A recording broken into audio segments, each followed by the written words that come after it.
Hello, welcome. Thank you all for joining us today. We are really excited to talk about why representation and accessibility matter in agricultural education. My name is Abby Ferris. I'm the membership director here at National Farmers Union, and we are joined by a fantastic group of individuals who are going to help lead us through the discussion of why agricultural education is important and the impact that it can make. Before we get started, just want to touch on a few housekeeping items. This webinar is one in a series of webinars that we are doing to take place of our national convention. You can find a schedule of these webinars on our website, as well as recordings from the past webinars. A recording from this webinar will also be up on that page in a couple of days. Our panelists will be taking questions, so you can go ahead and put your questions in the Q&A box. Hopefully, we also have some time at the end to answer some of those questions that we receive over the webinar. If you have technical issues or concerns, you can drop those in the chat box and Farmers Union staff will be glad to assist you. This webinar again will be recorded, so please feel free to share it. You can find it on our Farmers Union website in the next couple of days. And if you are unfamiliar with Farmers Union, welcome. We are so excited that you are able to join us today. Really great topic that we're talking about, and we're excited to host. Our organization, our mission and vision is to advocate for family farmers and ranchers through education, legislation, and cooperation. We work to ensure that family farmers and their communities are respected, valued, and enjoy economic prosperity and social justice. We are a grassroots organization. We work on a wide variety of issues, and we would encourage all of you, members or non, to check out our website. A lot of great news articles there, a lot of press releases that are always great releases of information and up-to-date news, and a lot of our membership is shown there. So with that, let's get started. I'm going to turn it over to Indiana State FFA reporter, Derek Williams, who will be moderating our panel today.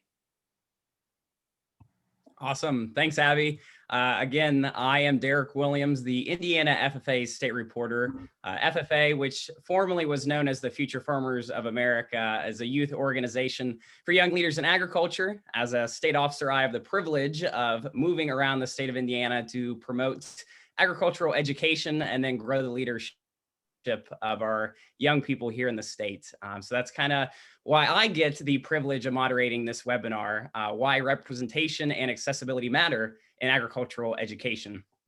In the last year or so, there's been a lot more attention paid in the industry to some of the racial inequities in agriculture, and the fact that around 95% of farmers in the United States are white. These conversations have largely focused on farm policies that disadvantage BIPOC farmers, which is certainly an important issue that needs to be addressed, and is certainly not the only problem, as we will find out in the webinar. Now, during this conversation, we want to talk about the barriers to agricultural professions, lack of access to educational opportunities that are affordable and culturally relevant to the people.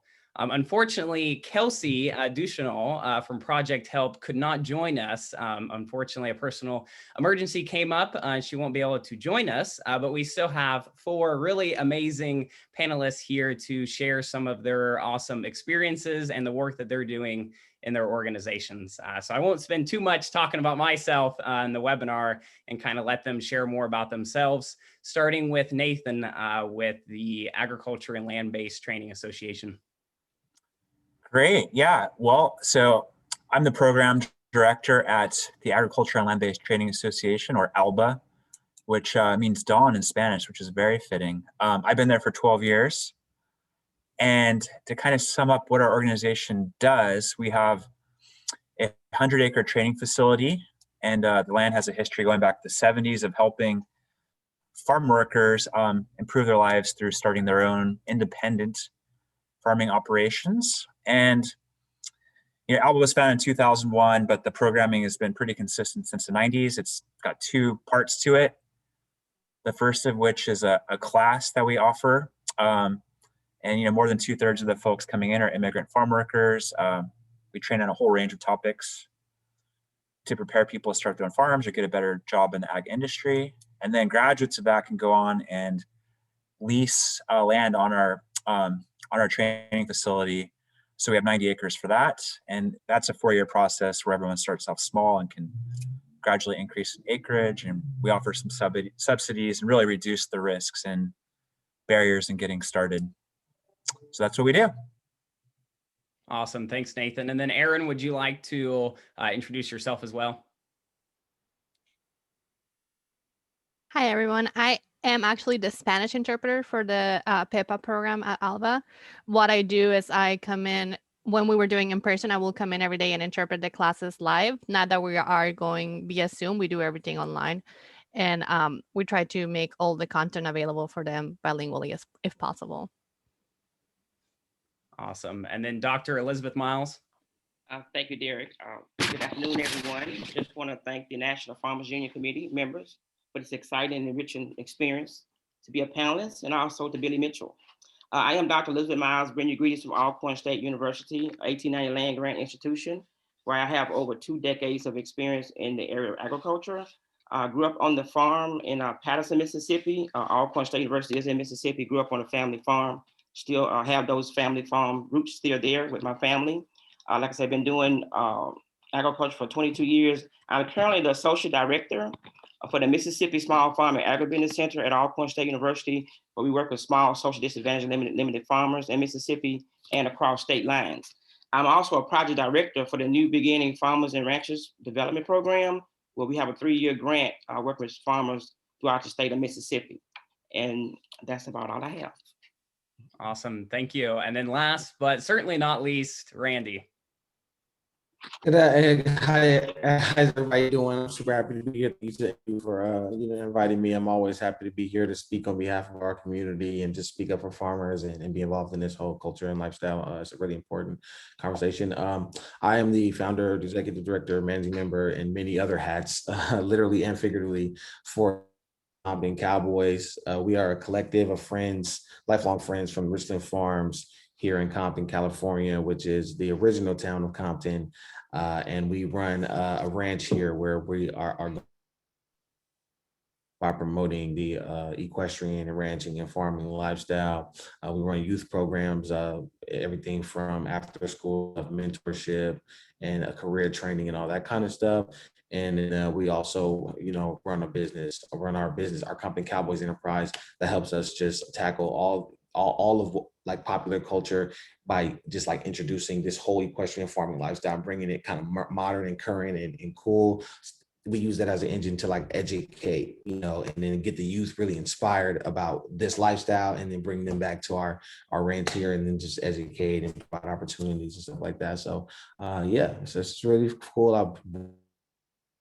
To continue my family's work, which we've been doing this for over 30 years here in Richland Farms. We got 2 acres and a bunch of horses and other animals, and it's really cool. Great. Like I said, 4 amazing panelists that we have here today to share some of their awesome perspectives. Let's go right into the questions. Randy, I have a first question for you. I find it super fascinating that you use equestrian education to teach some of the life skills that you mentioned. So maybe could you talk about some of the challenges that the kids in your area face and how equestrian education helps them to overcome these challenges?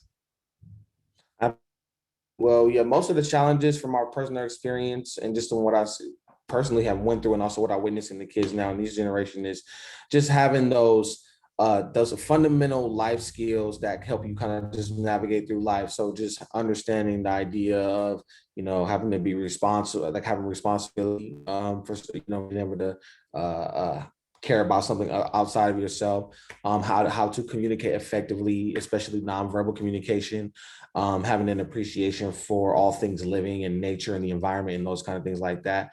And so when you lack those skills, it's rather easy for you to be out here in the streets and to be, whether it's, you're harming people, you're doing drugs, harming your own body, harming the environment, or you're taking life, or you're doing crime or anything like that.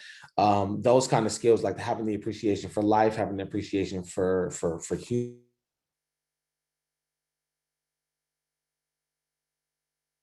important a perspective on just on life in the world. And so we use our ranch and our farm as like this space where kids can come and get an understanding. Okay, wait a minute. It's important. I got to feed this horse because this horse lives and we have to take care of it. And then that appreciation for life kind of translates into their real life. They're much less likely to go out and want to harm somebody. The importance of, oh, wait a minute, that's a human being.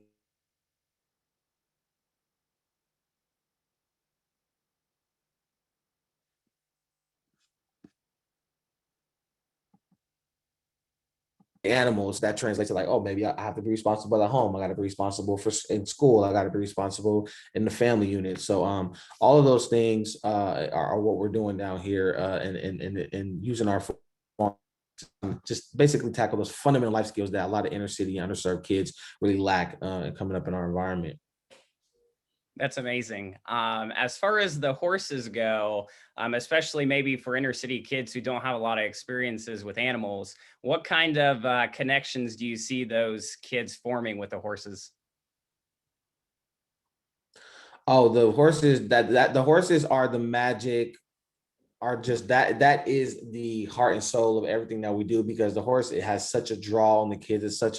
They have such a profound effect on the kids like mind and psyche that like we don't even have to be out there scraping and scrapping to get kids signed up for our program. These horses are these kids are so drawn to that once they get in, then just those relationships that really it just, the horses are, they do that for you. You know, as a kid, I just remember me being a kid being like, you know, oh my goodness, this big old giant animal, but it's not trying to hurt me, it's not trying to, you know, do anything to mess me up or harm me. So it makes your mind work differently, and then you're like, wait a minute, oh, somebody, I can ride that thing, oh wait, I can run fast, oh wait, I can do all these other things.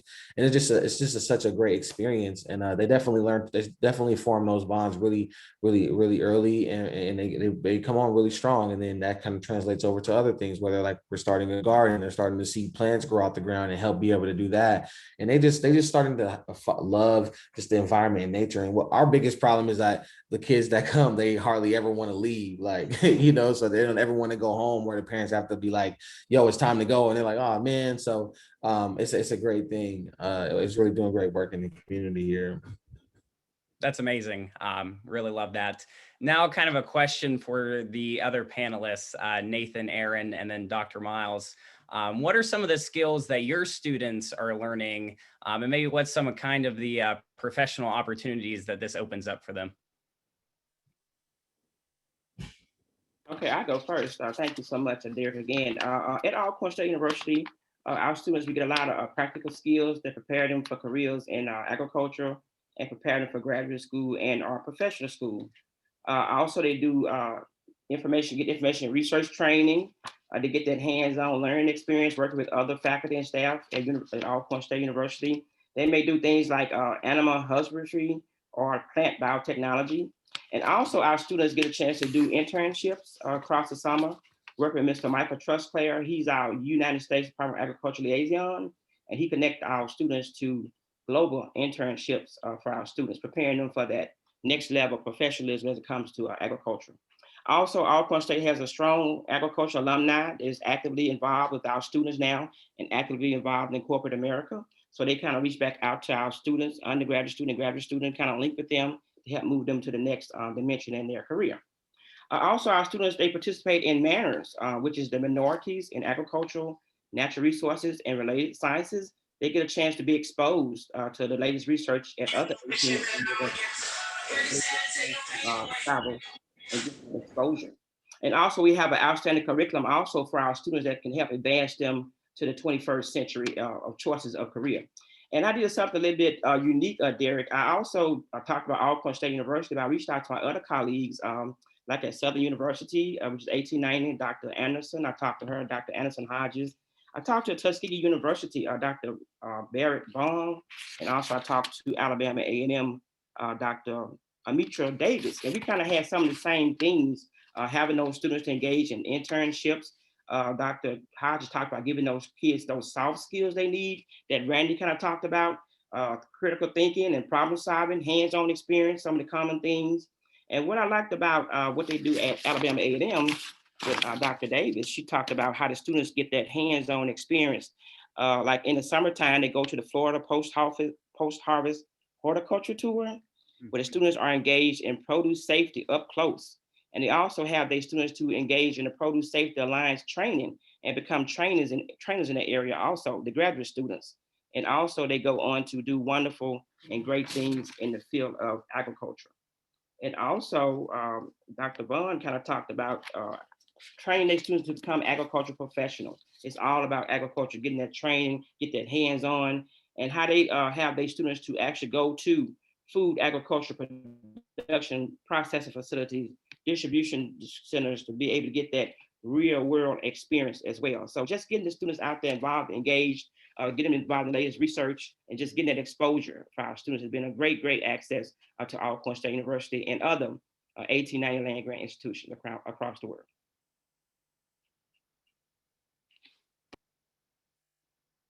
Great. Well, I'll jump in. And thank you, Randy and Dr. Miles for sharing. It's very inspiring to hear about, educating the youth and college students. I can really relate because I didn't grow up around agriculture. I grew up in the city and I was a surfer kid and would never guess that I'd go into ag. And so it's so important to be, providing these opportunities for people to get exposure and advance within the realm of agriculture. So to answer the question, Derek, what we offer at ALBA is we like to think it's, fairly comprehensive. We have primarily immigrant farm workers coming in with a whole range of experiences. Most of them have been farmers in Mexico, okay? And then they've usually been working in California agriculture for a number of years. And so, we're training on production, marketing, business, regulations. We're providing a hands-on experience for them to actually farm a demonstration plot that we have so they get exposure to the entire production cycle. Some people have been doing very specific things for a number of years, like maybe they've just been harvesting strawberries or irrigators or tractor drivers. So we really have to kind of build and round out the skill set of our participants. Now, that said, our participants are coming in with a tremendous wealth of knowledge. And I like to think that there's a lot of horizontal learning taking place where the students are learning a lot from each other, where as a staff are learning a lot from our students. So it's a very unique kind of learning environment that we're offering.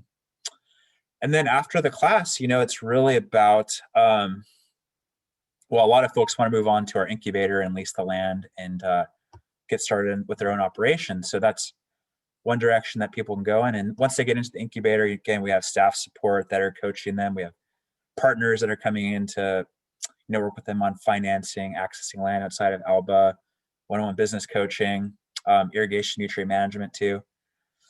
And then they're learning a lot from their own experience and their fellow farmers, that are on campus, so to speak, at ALBA. So that's pretty cool.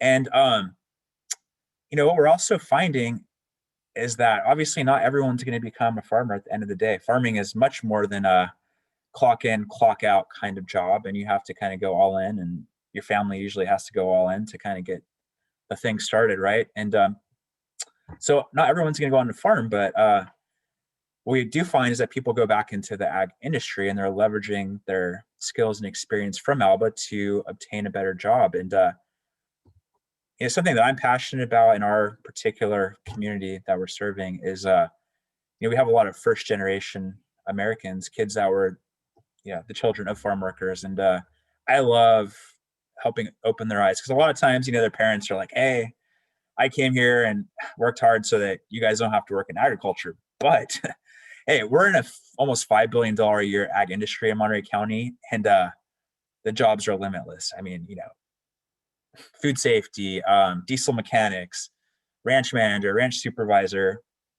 These are nice jobs that, they're hard, of course, but they pay well. And then people hopefully can come back and stay in their communities and invest in them and, lift everybody up. So that's what I'm passionate about. And that's what ALBA does. And those are some of the different career prospects for our participants. And if I may add a little bit to what Nathan already shared, from what I've observed interpreting in the classroom, I feel that a lot of the learning also comes from within the classroom. We have farmers, we have college students that are taking classes, and we also have people who are just interested in what organic agriculture looks like, maybe as a career, or maybe they're thinking about farming.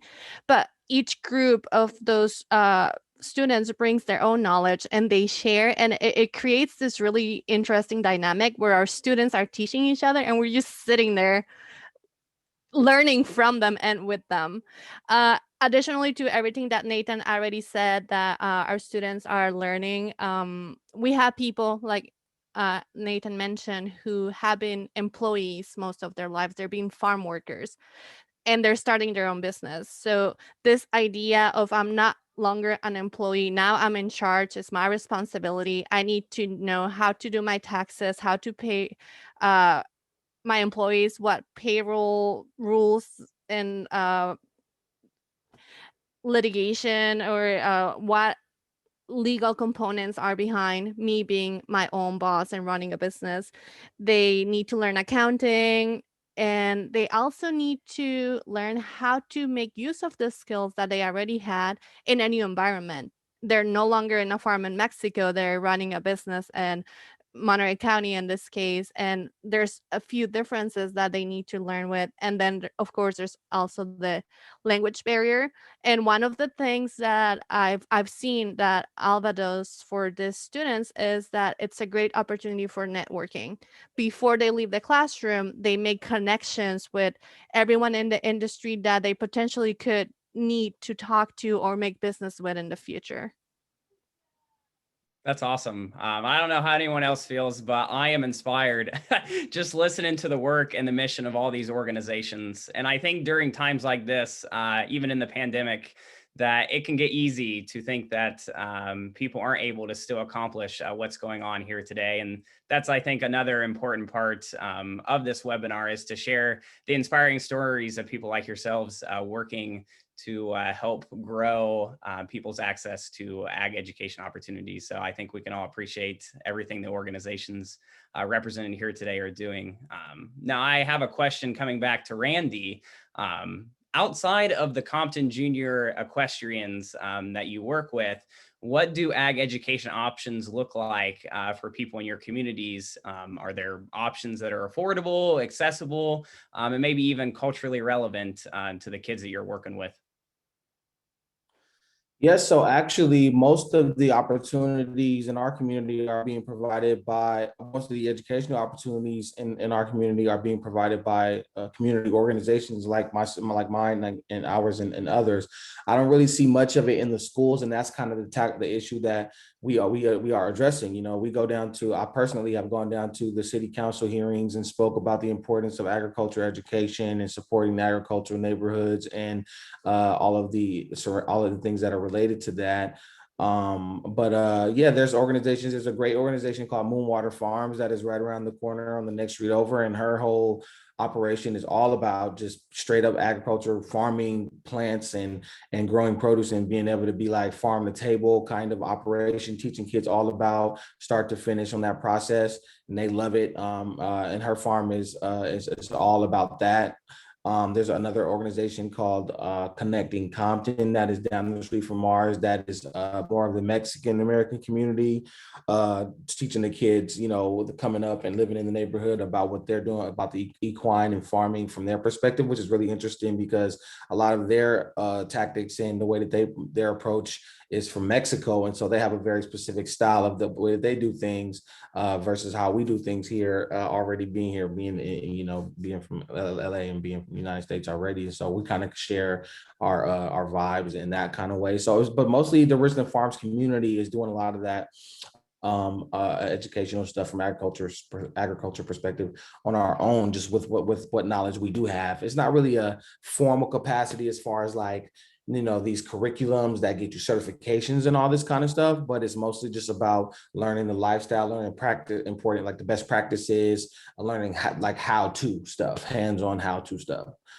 Yeah, so it's going pretty cool. The kids getting into it. Yeah, they love when they can grow something and be like, look at this, this pumpkin or whatever. It's like an amazing thing that they can take home and they love it. Yeah. And now for some of these programs that you mentioned, where do you see the future of them going? Do you see it kind of as a path that's going to keep growing? Do you see the organizations picking up more membership? Just where do you see the future of some of those programs?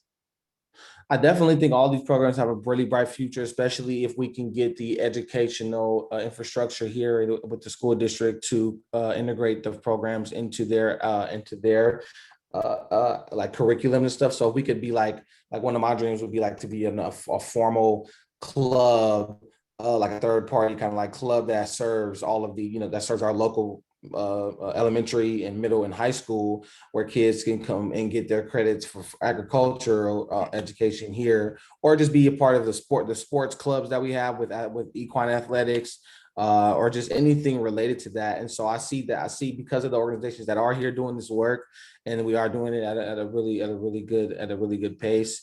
And it's really effective and it's working. I think that we have a great relationship with the school board, so it's just a matter of timing about, especially dealing with all this COVID stuff. But just getting integrated into the school district is the future of that, and that's exciting. Yeah. And I think one of the barriers to getting more of this education in is language. And I think that's where Aaron may be able to jump in on this conversation. Now, Aaron, I know some of the folks that you work with, English is not their first language. So what does ag education options look like for them? And then what are you doing as an interpreter to bring this training and make it more accessible to them? Correct. Luckily, Alva has the budget to cover for interpreting services for their classes. So I sit in the class most of the time. If there's an event going on, we try to keep it bilingual. But sometimes our farmers get invited to events outside of Alva, and those events are mostly in English. So either I attend the meeting and then try to share with them what was said, or we ask if interpreting could be provided. But it's not always on everyone's mind. It's not always on everyone's budget. Sometimes the conversation gets started, we get the ball rolling, then I send them a quote and they're like, oh no, we were thinking you were going to do it for free, and it's a challenge for our students and for farmers out there. There's plenty of programs that are amazing, but they were not built for a person that didn't speak English.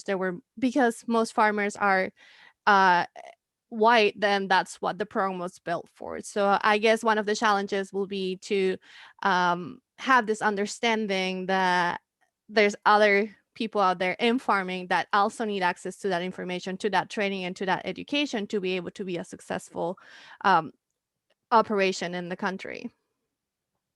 Yeah. And I'm sure some of these resources can be potentially provided by maybe some government agencies like the Farm Service Agency and other government support programs. So maybe what does organizations like yours, specifically for these non-English first language speakers, what kind of support do you need from government agencies to make more of these programs accessible? I believe, and Nathan, you can correct me if I'm wrong, but I believe it all comes down to funding. And I feel like Alva has a great team of minions behind us who are always working on grants, and they always keep language access in mind. And that's how we have been able to keep the program going. I worked with other agencies through Alva to translate or interpret at different conferences or different projects, but there's always a limit to how much can be done. And you're trying to access the whole community, but you're only providing the content for a slim piece of that pie, So if you want everyone to have access to all the content that you're sharing, then you should be providing it in their language. Yeah, I'll just jump in on that too, Derek. We are fortunate in our area in that, we have a lot of the agencies do have Spanish speaking staff, which is helpful, right? But that's just our county. And even then there could be more because we do have so many Spanish speaking farmers in our region. In fact, just throw this out there, Alba is actually responsible for 35% of the organic farms in Monterey County, believe it or not. So imagine that. So other counties, neighboring counties, even other counties in California aren't so fortunate. Now, what I see as major issues in this realm of connecting with USDA and other resources, well, there's still a technological divide. Everything, in general is kind of going more digital, and our participants have made great strides, especially with COVID and being able to use technology better. But still, a lot of them are using their phones, for example, to participate in Zoom calls and things like that. So imagine trying to fill out a application on your phone. That's very awkward, if not impossible. And a lot of times the online aspect of things is even less translated. So there's work to be done there. And as with all farmers and people, you have sort of your government speak up here, right? And their way of explaining things. And that is just not the language of farming a lot of times. So, there's a lot of work to be done in making things more straightforward, simple, plain language. And that will help a lot with accessibility. Now, there's other issues too, especially with immigrants and refugees that are coming into farming, where a lot of people are coming from less regulated economies and perhaps even corrupt governments, right? So there's a natural tendency to be suspicious of governments and agencies and these formal kinds of entities that run the government. So that's where community organizations really come into play, organizations like ALBA and others that, we can help build trust and be a liaison between our farmer constituency and agencies. And these opportunities are so important. A lot of the rest of the farming community is easily accessing them, and it's a boon to their business and keeps them afloat. And it's important that our farmers have equal access. Yeah, so that's all I really have to say about that. And those are some of the issues that I've identified in my career. Yeah. And thankfully, organizations like NFU really empower people to get more involved, to feel impassioned, to start advocating. So for people like myself and anyone else who wants to maybe start advocating more about topics like this, what do we need to remember? What do we need to know to make sure that the work that we do is still connected back to the local level, to make sure that we're helping get more accessibility to these people?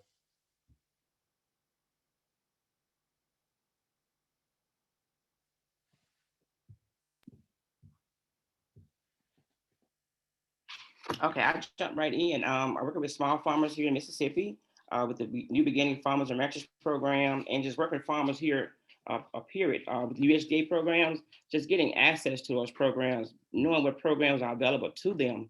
And then once they go into the local offices, be transparent with our farmers. A lot of them go in and not really knowing what to ask for. So we need those persons in the office to take that farmer by the hand and walk them through the process of how to fill out a loan application. What kind of conservation practices are available for you in your area. So we just had a conference this past week, a workshop where a lot of our farmers expressed that. They can farm, they can do the work, but just having access to capital, they have access to those different programs has really been a big barrier for our small farmers here in Mississippi. And I'm quite sure across the 1890 land grant system, just having access to available programs. And we kind of talked about the availability during COVID-19. Some of our farmers had access to the Zoom calls, able to get on to continue their education, but a lot of our farmers didn't have broadband, don't have internet, do not know how to log onto the computer. So they lost out.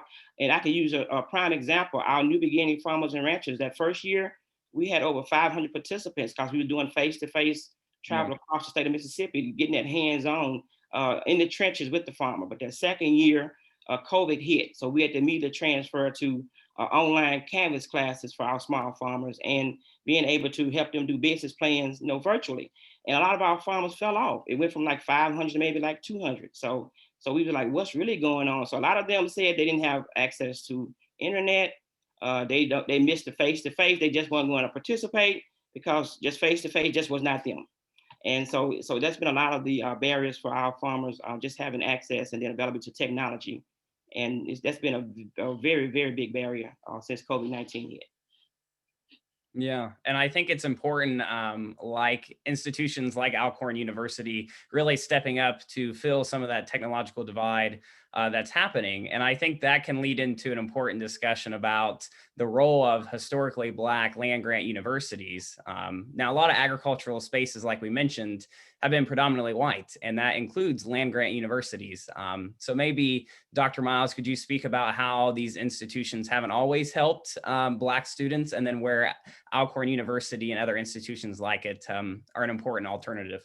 Okay, yeah, thank you so much, Derek. I want to make sure everyone know that Alcorn State was founded in 1871, and we are unique among the 1890 institutions because we're the only historically Black college university founded with a land grant purpose after the Morrill Act in 1862, making making us the oldest public historically Black land grant institution in the nation. In May of this year, we're going to celebrate our 150-year anniversary. And of course, there are 19 universities, 1890 land grant universities that was formed. I want to mention them, then kind of talk about that unique perspective as relates to historically Black college university, land grant universities.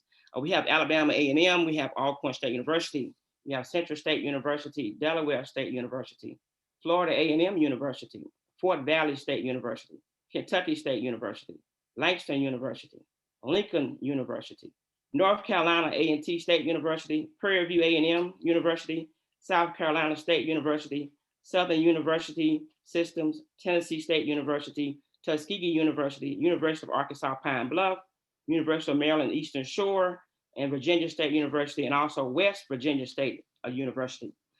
I also am a graduate of a land grant institution, which is Alcorn State University. Got my master's there in agriculture economics, and also got my master's there from guidance and counseling. And also went to HBCU Jackson State University. And what I can proudly say that HBCU land grant institution, they meet their students where they are. They give them a personal touch with the family atmosphere. The Black land grant institutions are consistent with their land grant mission, and that's research, teaching, and extension. Historically Black college university have rich history, which I kind of mentioned earlier, and they also provide an enriching atmosphere where students can appreciate the rich history and unique cultural learning experience. Also, historically Black college university, land grant university, they have a generation of Black American, giving them access to higher education and opportunities that they may have been denied elsewhere. So they open the door up for that first generation student that never been to college before. They give them access into the university and provide them with a unique, enriching, personal experience. And one thing I can say about historically Black college university land grants, like I said, their students know about first name. I'm a teacher, I'm an adjunct professor at Lincoln Land Community College.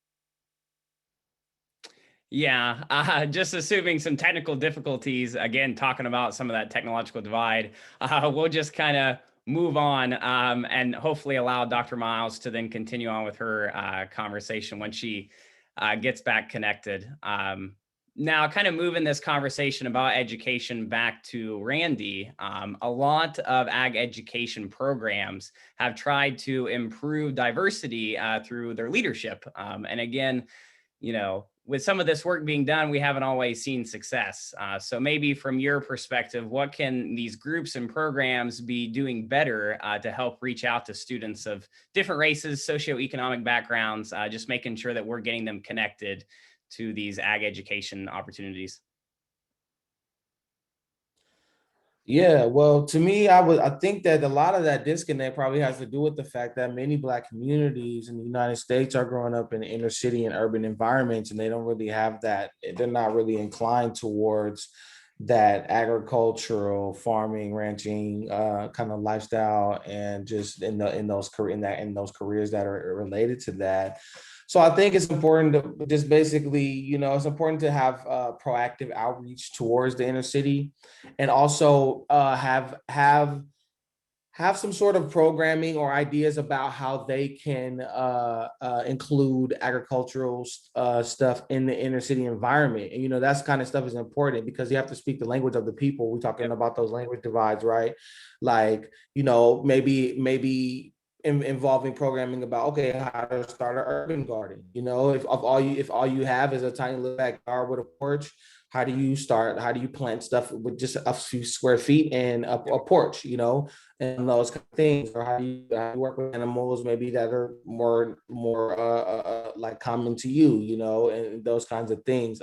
So yeah, just kind of having more relatable programming and more relatable messaging, and having proactive outreach to the communities, and just being candid and open about it. Like, hey, look, we're reaching out to the communities. We notice there's not a lot of agriculture and farming and careers, and people don't even come to come at you with that kind of stuff based on the community and where you're located geographically and all those things. But look, we want to open it up. We want to invite you. We want to teach you how to do stuff where you are at your home, in your neighborhood, and that kind of thing. And I think that will be important as far as making progress in that area. Yeah. And I really liked what Dr. Miles had said about meeting students where they're at. And I think that very much connects to your message. Even here with Indiana FFA, we're trying to get agriculture more into some of our urban areas, and very realistic of the fact that urban students don't always have the same resources as rural students. When I can just go into my backyard and there's a field there, not a lot of urban students have those same resources. So what do you see, maybe even resource-wise, technological, being helpful in allowing those programs to meet the students where they're at? Yeah, I mean, if just having those resources are so key.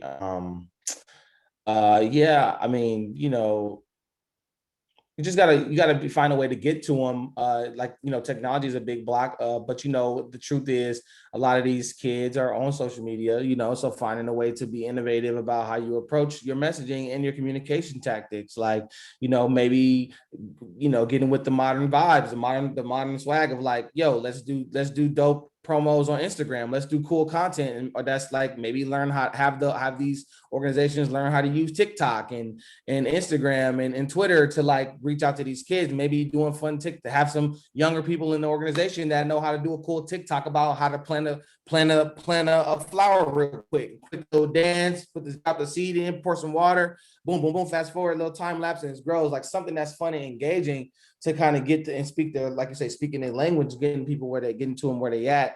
Yeah, so I think social media has been that, and that's what we're doing. We're leveraging social media to speak and talk and promote agriculture. Like, you know, we're using like Instagram to be like, yo, cowboy lifestyle. That's the wave, but we're making it cool. We're doing pictures and content. And that's what's making the kids go, oh, that's dope.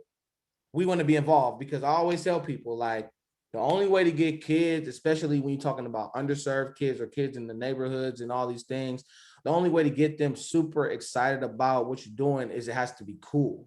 Because all the young kids around here, they want to have opportunity to do something cool, because they hardly have anything or have opportunity. So they just want to feel good and have fun and do stuff. So if you can make it cool, find some kind of whatever way that is to you, that's going to get those kids super inspired. And the next thing you know, they're becoming farmers and all these kind of things, just because they think it's dope to do that, you know?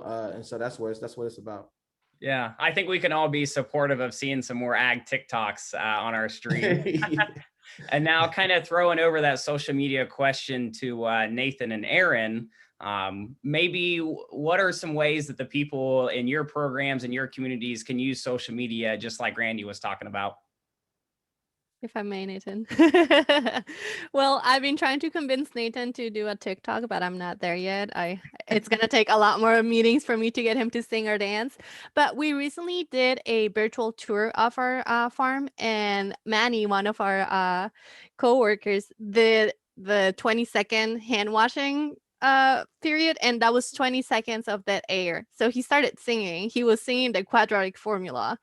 Right, because it was geared towards high school students, and it was a way, like Randy said, a way to connect. It was not a TikTok channel yet, but I'm working on that. I help Alba with their social media, and not only is it important for the institution itself to get out there and reach out to younger generations that hopefully will become our future farmers. But we also have farmers that are currently learning how to run their business who are not tech savvy. Like Nathan mentioned, they have a hard time logging into the Zoom call, but they don't know how to use Facebook, and that's where the business is going.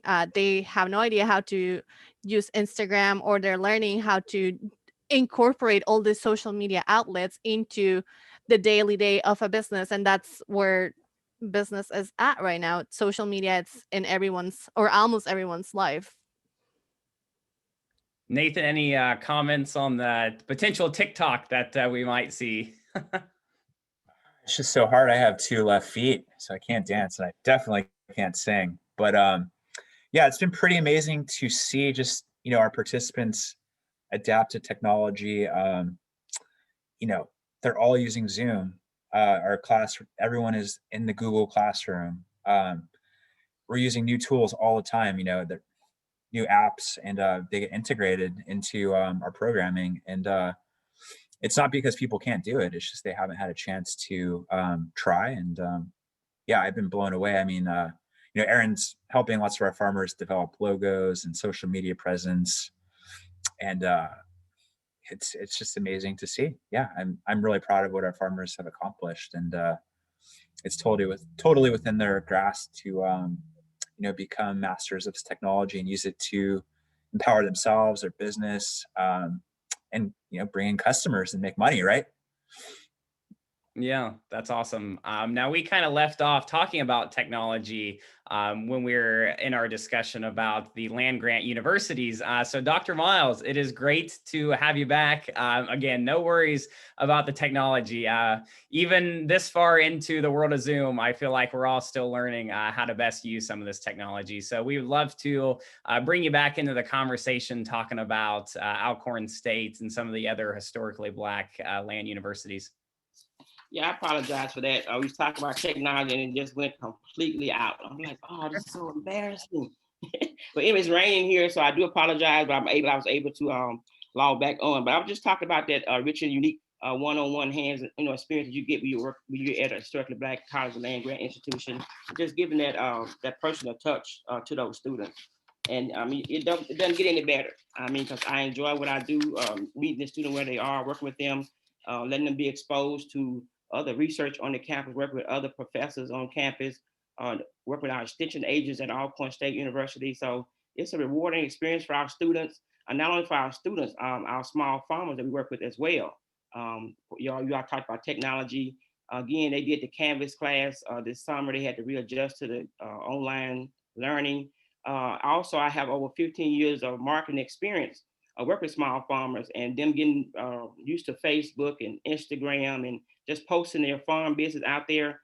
It's frightening to them. But however, that's where we are with social media. That is a awesome format for our farmers and anyone to get their business out there. That's a way of promotion, branding, marketing, and branding for the farmers. So social media is the way to go. I mean, you might not want to get used to it, but it's here to stay. So I encourage everyone to, you can't do it, let your grandchild do it, your child do it, your sister, brother, aunt. Make it a family affair where we get in together. You learn how to make a Facebook page, learn how to do a brochure, how to get T-shirts and hats and trinkets just to market yourself as a small business owner or either a farmer or as a student. You can have your university on your shirt. So just marketing and social media, I mean, it's the way to go. And I love it. I have a 9-year-old. He can use the computer and telephone just as fast as I can. I'm like, how did you get on that? How did you do that?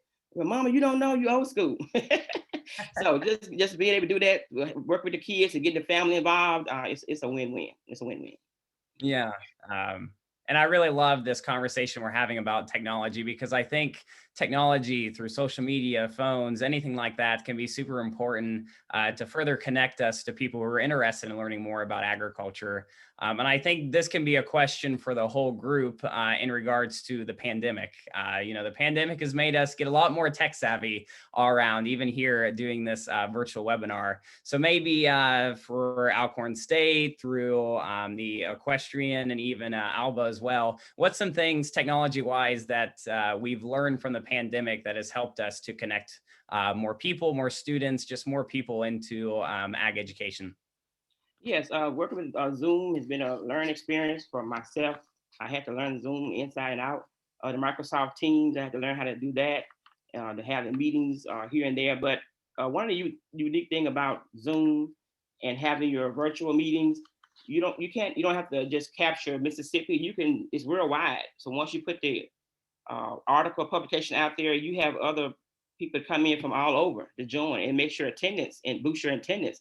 And people are like, wow, you are doing some amazing things at Alcorn State University. We didn't even know about Alcorn State University. So just to be able to get that platform, I mean, COVID is a pandemic. It's wreaking havoc on the African-American community, but at the same time, it relates to technology and advancing your programs and getting your students involved. It's a win-win. I mean, because it's here to stay. I believe it is.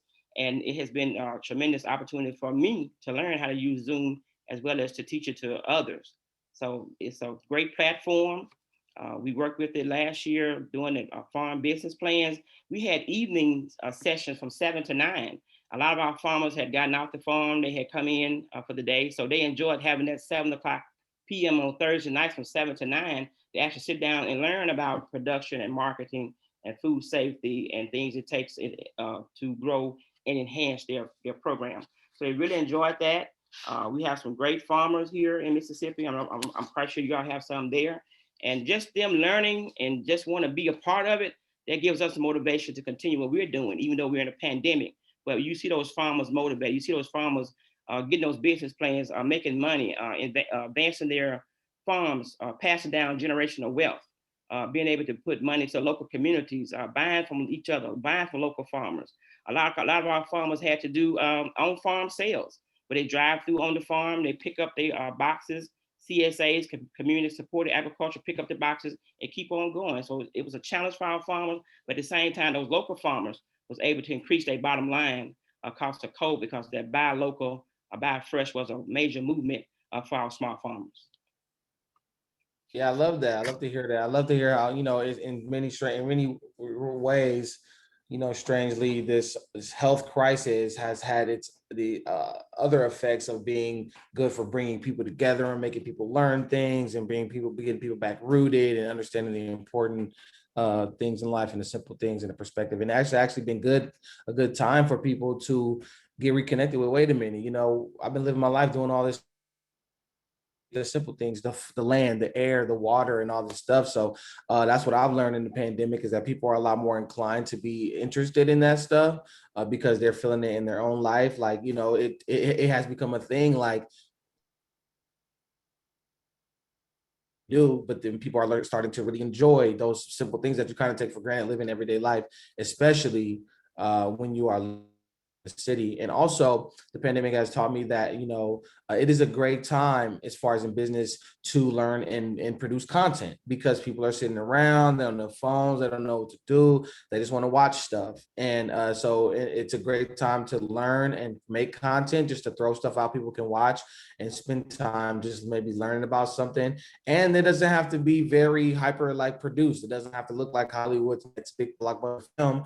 People just like watching candid, real-time stuff, so if you set the camera up and set it up in the right spot and just actually record yourself doing the whole process of planting something, that's something that people will actually watch. And if you're talking to it the whole time, talking to the video the whole time, people might say normally might not be interested in doing stuff, but they're sitting around doing nothing, they're bored, or they're worried about this and that, or like good stress relief, anxiety relief stuff, is to be involved with nature and to do stuff. So they might say, oh, they might be naturally more inclined now, like, wait, dang, maybe I should learn how to plant something. That could be a little activity I could teach my kids while they're not in school and all these different things. So it's a good time it's been a good time to get reconnected with nature in a way that I really appreciate. And it's been a good time to like learn and make content that people can consume. And that can be always, that good content is always good for business. Yeah, thanks, Randy. I think your point about people having a new appreciation for relationships and human contact is definitely one of the positives, amongst some negatives of this whole situation that we're in. And just reminds me, yesterday I was like in my computer hole for like 6 hours, and then I actually had to call Aaron for something, and I was like, oh wow, yeah, human voice, that's important.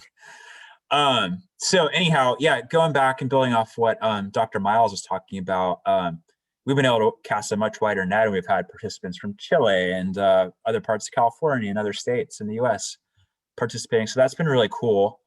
And the other aspect of everything going digital now is that, we almost have a whole year of this where we've done everything online for training purposes. And now we have a wonderful archive, like just like this meeting right now is being recorded and going to be stored somewhere. So we have the ability to replay content. Also, in terms of accessibility, there's this idea of usually when you're doing a class, like people have to be in the chairs at a set time, right? And people might have job responsibility. Maybe they need that second job to, pay for something and they can't commit. But this online learning kind of opens up the option of, asynchronous participation. So you could record something and someone could watch it potentially in their own time, and still get some of the benefits of the course. So that's what I'm seeing. Yeah, I think it's an exciting time for technology. And I think it's my personal opinion, but what all these jumps that we made and the shifts in work culture and meetings, so I think it's here to stay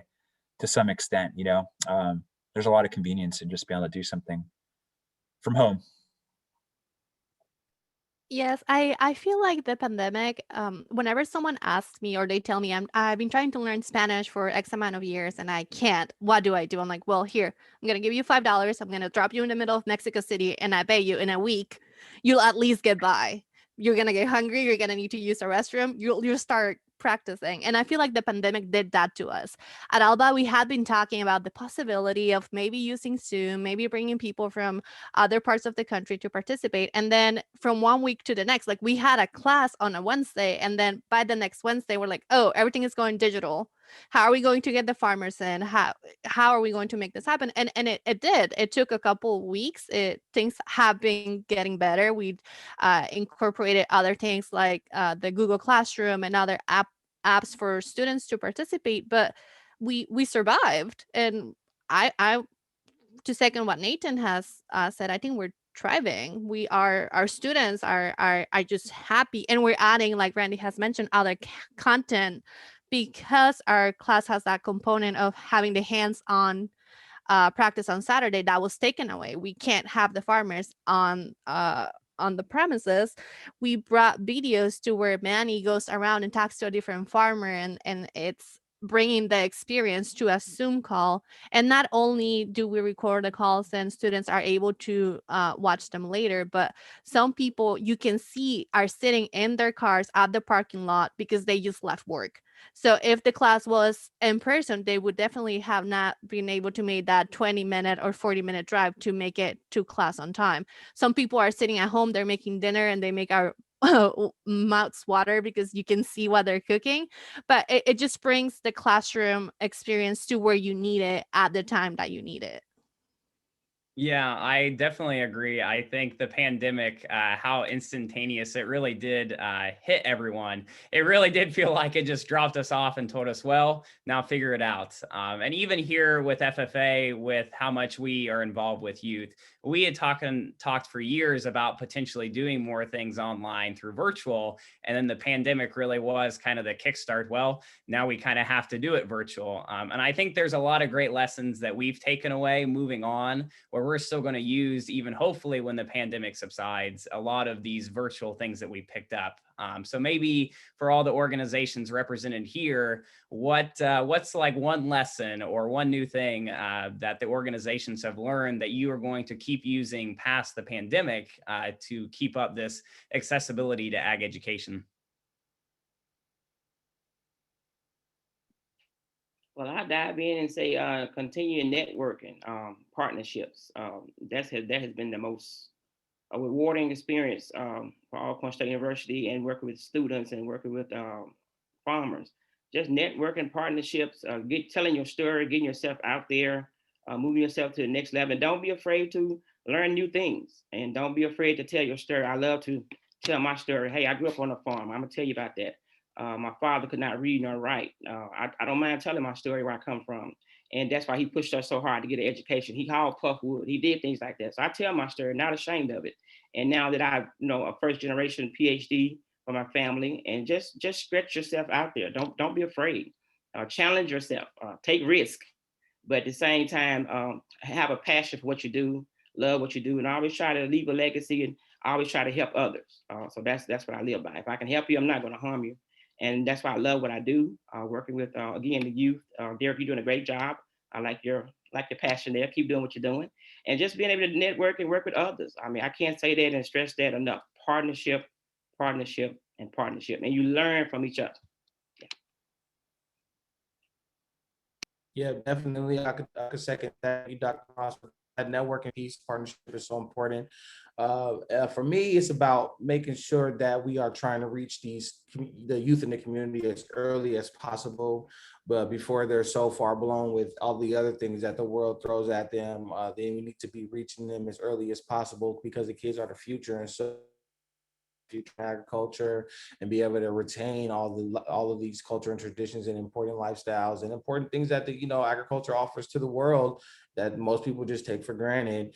If we're going to be able to continue that and grow that and scale that in a healthy way on a worldwide basis, we got to be able to influence these kids and let them and help them learn that very early that it's very important. It's vital to be appreciative and involved with nature, and it just helps you beyond just like career opportunities or anything. It just helps you become a better person. It just makes you a better person. So getting to the kids early is with this information and the opportunities is what I would say is what's going to help further the agriculture business and agriculture industry.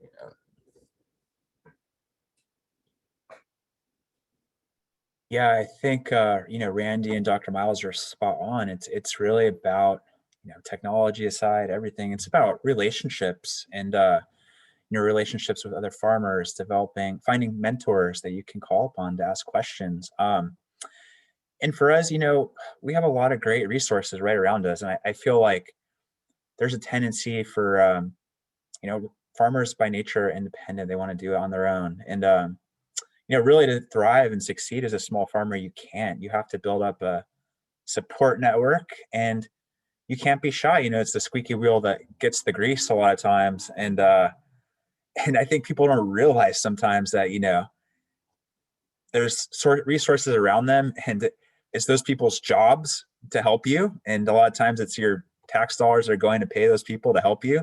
So you shouldn't be shy or embarrassed or feel like you're inconveniencing somebody. Those are resources to tap into, and ultimately that's what helps you become successful.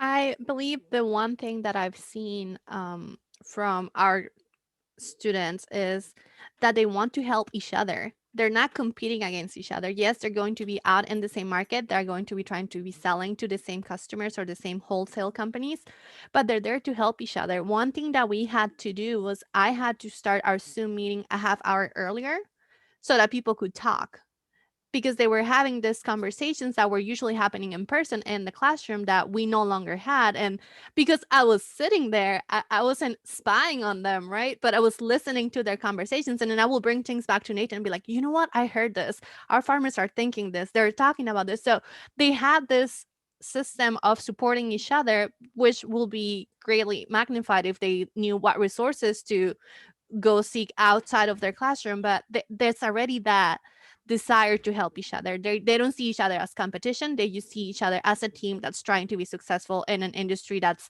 mostly unknown to them.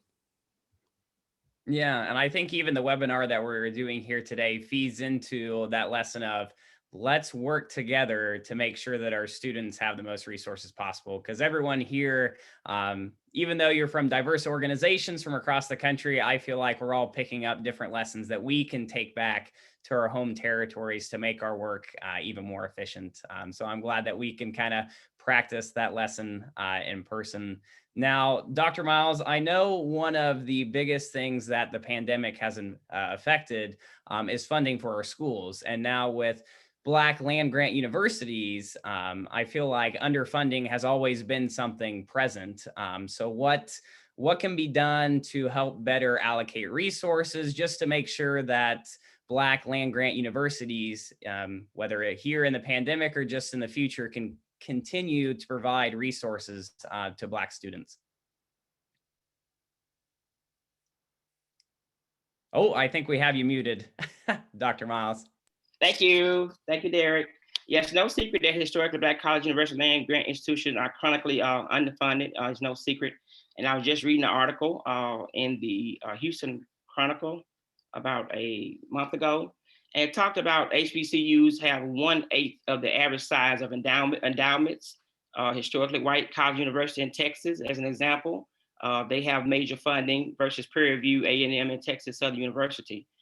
They receive $2,500 less per student in state funding than Texas A&M. So it's no secret that the flagship institutions get all of the money, but we get a small portion of the pie. But I feel that we have to still fulfill our mission of be as faculty members, staff members, extension workers. We still have a duty to serve our student population, to serve our underserved farmers, in spite of the funding that we're not receiving. And we just have to just keep hitting the grounds and keep talking about equity and impact, and talk about those conversations that we're not, getting the proper funding that we should get, and continue to network with others and beat the bushes trying to get additional funding. We always welcome more funding. Anytime funding comes to the university, it helps all across the disciplines. And we just kind of keep talking about it and being at the table. Keep talking about the inequality, keep talking about it until someone hears. Stand on the rooftop. It's been happening since 1954 when Brown versus the Board of Education, how that affected HBCUs and things of that nature. So we just have to keep on working with our students, providing scholarships for them, trying to get things done at the university on a national level, bring in national funders, just again, partnerships, and just try to get more funding in. But we have a mission to continue to do what we do and work with small farmers and giving our students that world-class education. So we can't stop and lay down because we're not getting funding, but we must continue to be at the table and express our concerns. Yeah. Now, for people who are wanting to get into advocating for more funding for Black land grant universities, what do they need to do to make sure that their message is effective and that it's reaching across to the people who can make sure that funding is going there? Absolutely. We have strong alumni. You can contact alumni for Alcorn State University, or in 1890. The alumni is very strong. You can contact them. Contact our recruitment department. And if you want to give funding to Alcorn State University, we have scholarship endowments. You can contact me. I've been there over 2 decades, and I can connect you with the right person. Or I think I know about everybody on the campus now after two decades to get the funding where it needs to be at. And we have different scholarships for the students, fundings, that endowment. So contact me. I'll connect the right person. We always welcome funding for our students to help them get to that next level. Yes, I'd be happy to point you in the right direction. Awesome. That's great to hear. And I think now that I've reached the end of the questions that I have, I think this is where we can tie the audience in, talking about how we can get more involved to increase this access to agricultural education. And so this is the time, if we have questions, to drop it down in the Q&A to help give the panelists a few more questions before we round out here. I do see one from Heidi. Her question is this: I know many of the communities you all work in are food insecure. Do your organizations work on food insecurity and through education to those outside your scope?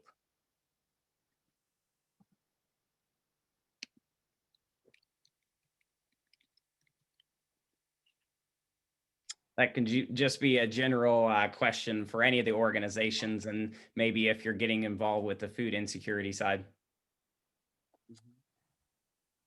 Yeah, so Alba was actually part of passing a state bill that allowed for people to use, EBT and food stamp dollars in farmers markets. So, and we have a program that we participate in called Market Match, and it's basically, if I remember correctly, a dollar for dollar match. So someone goes in with $1, they get another dollar on top of that to spend at a farmer's market and buy, fresh, healthy produce or other food items.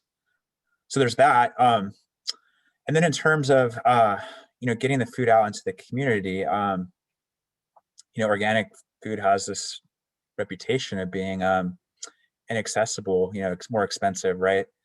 And, our goal is always to get the food into the community that we serve. And, there are challenges in that, but we have conversations with local school districts, their sourcing department, local hospitals, and we're trying to move more and more in that direction.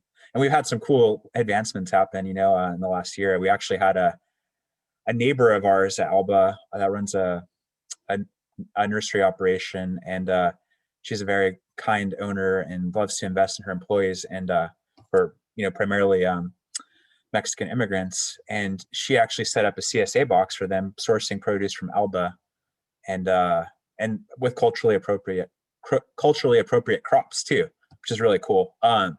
So that's just one neat thing that's happened recently. Okay, Randy or Dr. Miles. Oh, no problem at all. Addressing food insecurity. I know with the current pandemic, Alcorn State University and the School of Agriculture Applied Science, we work with different cooperatives and different NGOs, non-governmental organizations throughout the state of Mississippi.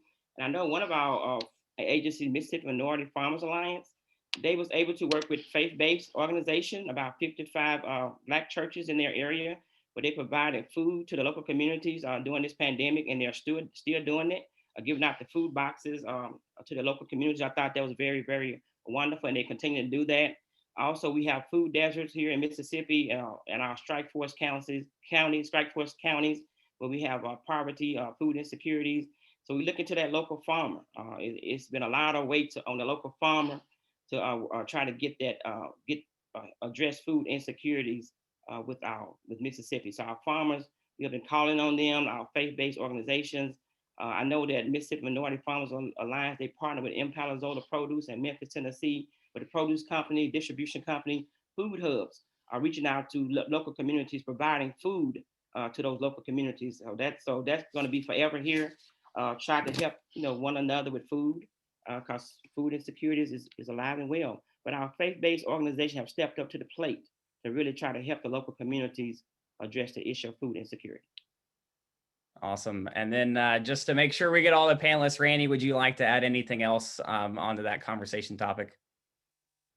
Yes, so food insecurity is always something that's on the brain, on the mind. We actually, over this past year, took a proactive effort to start building out an actual garden where and one of our Compton Cowboys members is a chef and all about food. And he wants to have a whole farm to table operation here where we're doing community eat, feed the community and that kind of stuff, teaching the kids how to go start do meal preps, everything healthy, organic, and all that kind of stuff. So it's definitely on the brain. We're not super hands-on involved in the mass production kind of way, or in the greater food insecurity kind of community effort. So we're just doing what we can, what we have down here, and teaching the kids about it and making sure we at least verbalizing that important to address. And then starting our little garden out, and we growing little stuff, little here and there, little vegetables, little this and little that, and it's exciting to be able to be like, this could be the eventually have we can feed the community from our farm as well, and in addition to all of the equine activities that we offer. That's awesome. Well, Randy, Nathan, Aaron, Dr. Miles, thank you so much for sharing all of your wisdom and your perspective. I know some of the panelists would love for you to drop your contact information down the chat to reach out to you. At this time, I will hand it over to Abby.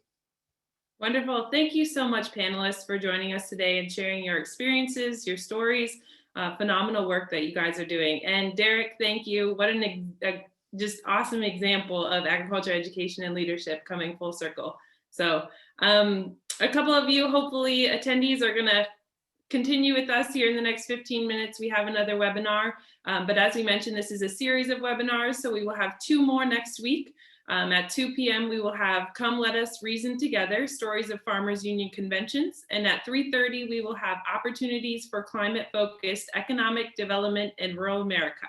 So if you'd like to stay in touch with our schedule and view recordings, check out nfu.org. Otherwise, thank you so much, panelists, our moderator, and attendees for joining us today on such an important topic. Have a great day. Thank you Thank you, everyone. Thank you so much. Y'all have a good one. See you later. Bye.